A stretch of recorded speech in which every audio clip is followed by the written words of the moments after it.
56, please. So today we are covering finding and applying Taylor series. This is our last day of new material before the test. Coming up on Wednesday is our review day for the test, which is happening Friday. Also today, project number 8 is due, so throw it in the folder if you've got it done. Otherwise, get it to me as soon as you can. This is the last math project. You'll see there is one more project coming up late in the semester, but it's just a reflect on what you've done this semester project. Any questions on the calendar? Okay, so starting up here at the top with our daily summary. Rich. Today we explore Taylor series further. The process we've seen for the Taylor series is cumbersome. Today we will explore some. All right, number 1. Rich. Substitution into an existing Taylor series. Taylor series entirety. Okay, so the first example is ln of 1 minus 2x. And if I just asked you to build the Taylor series for this guy from scratch, it would involve all of the derivatives, all the factorials, right? All of the stuff that we've done for Taylor series so far. But instead, what we're going to do is use a known formula for Taylor series. We have a few of them that are on that reference sheet, the very first page of this packet.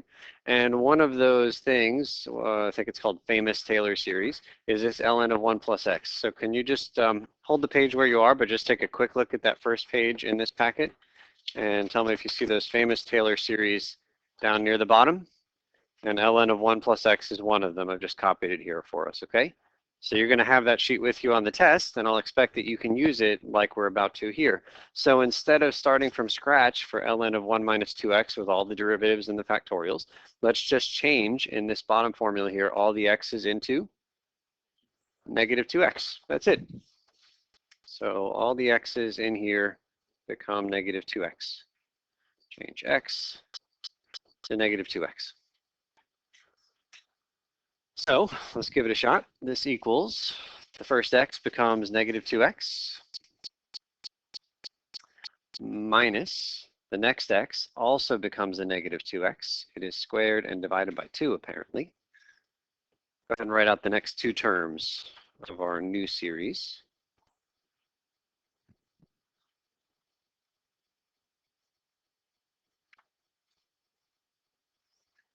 So the next one is plus. Negative 2x in this case gets cubed and divided by 3. And then the last one minus negative 2x to the 4th divided by 4. Plus dot, dot, dot. Any questions on the substitution? Okay, and then just a tiny bit of algebra to clean that up. So this equals, copy the first negative 2x. If we take this negative 2x and square it, we get positive 4x squared, yes? And then it's divided by 2, so that becomes a 2x squared.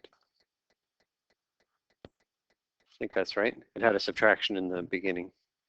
Right, so it would be positive 4x squared, and then divide by 2, and then make it negative. And the next one, this is a negative 2x cubed, so that's negative 8x cubed divided by 3. And then the last one, negative 2x raised to the 4 becomes positive 16x to the 4. Divide by 4 becomes positive 4x to the 4 with the subtraction sign copied down. Looks like it's always subtracting.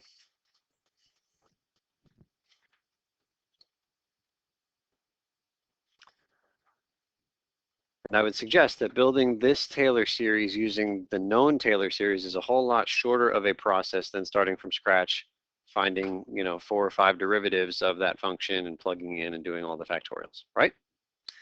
Okay, and then another nice thing about using a known Taylor series is that you can use the interval of convergence from that known Taylor series. So again, look at the first page of your packet.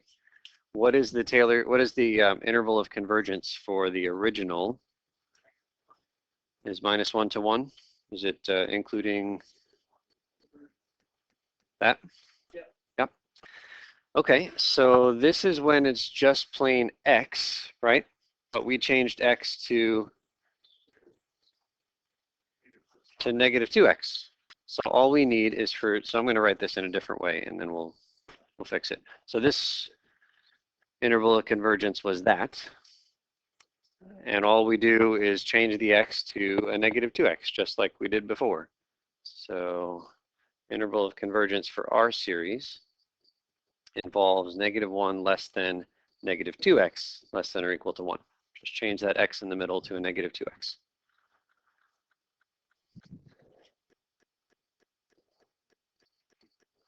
Divide everything by -2, so the first guy becomes half. And then what symbol?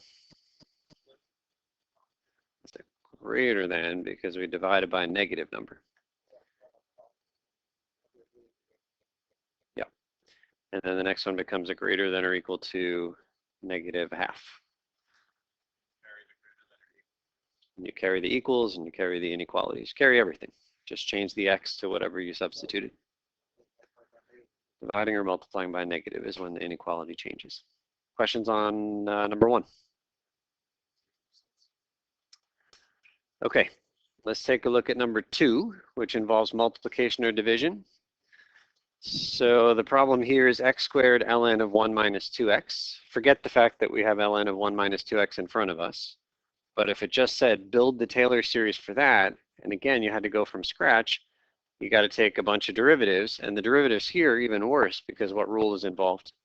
Product rule. So the first derivative is going to have 2 terms with a plus sign in between. One of them will be another product rule, and it just gets bigger and bigger and worse and worse. But if you happen to know a series for ln of 1 minus 2x, which we do, then you just multiply everything by x squared. So let's do that. Yeah. Okay, so this equals multiplying everything. I'm going to circle in green here the last version of number 1. So we're just multiplying all of those by x squared. So what do we get? -2x cubed minus 4x to the 4. Because I made a mistake. Minus 2x to the 4. Thank you. And then minus 8x to the 5th over 3. Minus 4x to the 6th.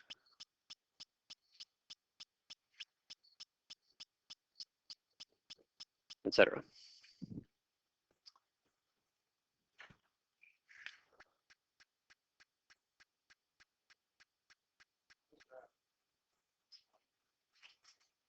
What's that, Alex?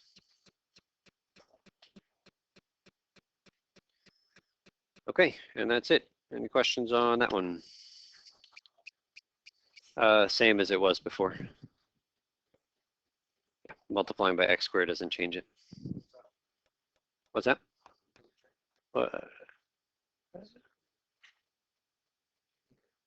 So we didn't do any substituting here, right? So you can't just look at this inequality and say, okay, x became x squared. It didn't, right? X didn't become anything. We just copied an existing Taylor series for this ln of 1 minus 2x and then multiplied everything by x squared. Suppose that you multiplied everything by, I don't think it changes. I don't think it changes, honestly. I'm not 100% about this one, but I've just assumed. Man, and I had it almost to the end of the semester. This would be my first mistake of the whole semester. But that's not what we're doing. It does just cancel, but we're not multiplying the inequality by anything. We're just copying a known Taylor series. Like if you multiplied a known Taylor series by 7, you wouldn't expect that that would change the good values of x, right? Likewise, I don't expect that multiplying by x squared is going to change the values of x for which this thing converges. But I could be wrong, and you now have it on YouTube, so it could be wrong forever. Yeah.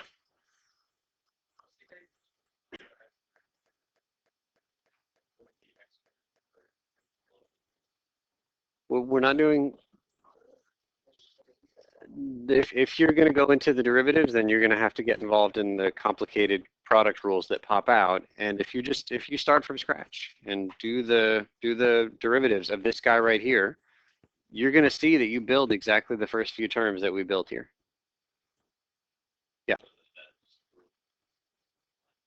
Yeah, I mean you can. Yeah, if you wanted to multiply x squared by this thing, I mean it's not like a Taylor series rule per se. It's just that, hey, if you have two things and you want to multiply them, then multiply them. And we just have alternative to ln of 1 minus 2x, and that alternative is this thing circled here in green. So we're just multiplying.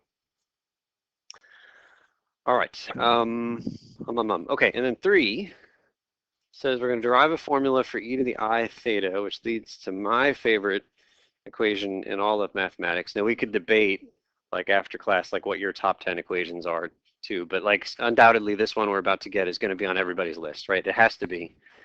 If it's not, then you're not passing this class. I mean, like it's just like it's on. It's not debatable that it's on the list. It's just a question of where. All right, here we go. Okay, so e to the I theta is where we're going to start. You don't need to write this down. In fact, I'm going to go a little bit quicker than I expect you will be able to copy. So let's just churn through this. I've written, I don't know if you can see, can you guys see in the back?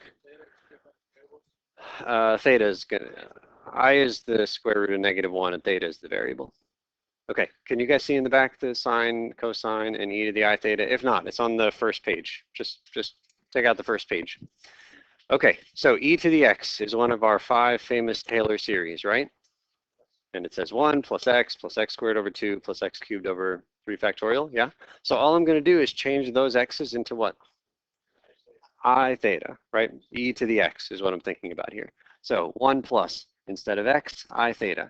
Instead of x squared over 2 factorial, I theta squared over 2 factorial. Let's do one more. I theta cubed over 3 factorial plus dot, dot, dot. There? Okay, then we're just going to clean this up a little bit here. This equals 1 plus I theta plus I squared theta squared over 2 factorial plus I cubed theta cubed over 3 factorial plus dot, dot, dot. Again, you don't need to worry about writing this down. I'll save it. You'll have it as a PDF on Moodle if you want it. But now we need some facts about i's. How much is I squared? -1. It's essentially the definition of I. I cubed, therefore, is another I times the previous line. So negative I, we buy it. Multiply the previous line by I. I is defined to be that, so square both sides. Yep.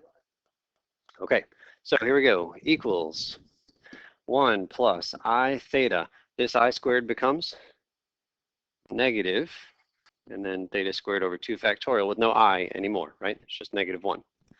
This I cubed becomes negative I, and then theta cubed over 3 factorial plus dot, dot, dot. And then we're just going to group anything with an I and anything without. So the 1 has no I. The minus theta squared over 2 has no I. I'm going to cheat. I'm going to write the next term as if we had been carrying them down. Any guesses? It's the theta to the 4th over 4 factorial, because the theta cubed term has an I in it, and the theta term has an I in it, and the theta to the 5th would as well. Minus dot, dot, dot. I'm going to put parentheses around that so we can see it clearly. And then plus, now everybody else has what in it? Has an I, so I'm going to factor that I out. And then we're going to write down what's left. So what's left in this guy? Theta. And then that one has no I. This one has an I.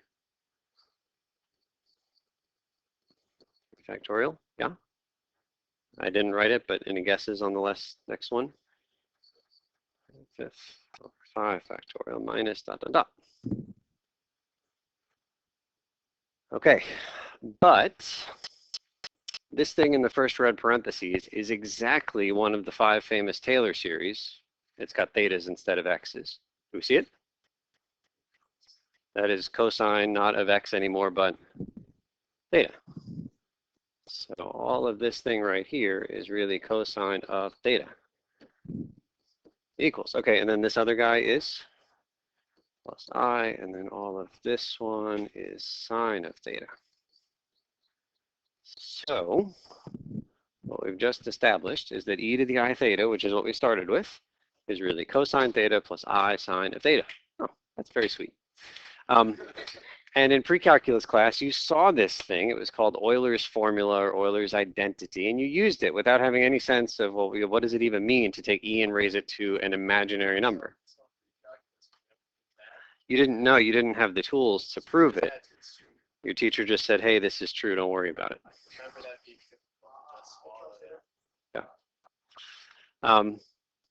Okay, so this is a fact that relates E and I and theta and cosine and sine, and it's true for any value of theta that you wish, and in particular, if you pick theta equals pi, then you get what I think is the prettiest equation in all of math. So what it says is that e to the I times pi is really cosine of pi plus I sine of pi, right? Change those thetas to pi's. How much is cosine of pi?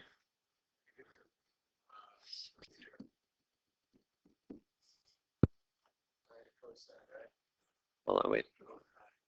Cosine of pi is -1 plus I, what's the sine of pi? 0. So e to the I pi is -1. And so that's my favorite equation. Because it relates some really famous numbers in a very simple way. E and I and pi are some of the most famous numbers you could imagine, and if you put them together in just this way, you get something a lot nicer than you might expect. Now, some people take this and they push it, and they say, okay, well, if we add 1 to both sides, then we get another equation, this one, yeah? And some people really like this version of things because it brings in not just the e and the I pi, which we had, but also 1, which is the multiplicative identity. Yes? Anything times 1 is itself. That's the only, 1 is the only number. And 0 is the additive identity, right? Anything plus 0 is itself. And so perhaps the 5 most famous important numbers in math all related in one elegant equation. Now this leaves phi, the golden ratio, out of the mix. Sorry. Multiply it by phi. It will still equal 0. It's true. All right. I don't know. All right. Okay, so activity starts on the next page. Raise a flag if I can help.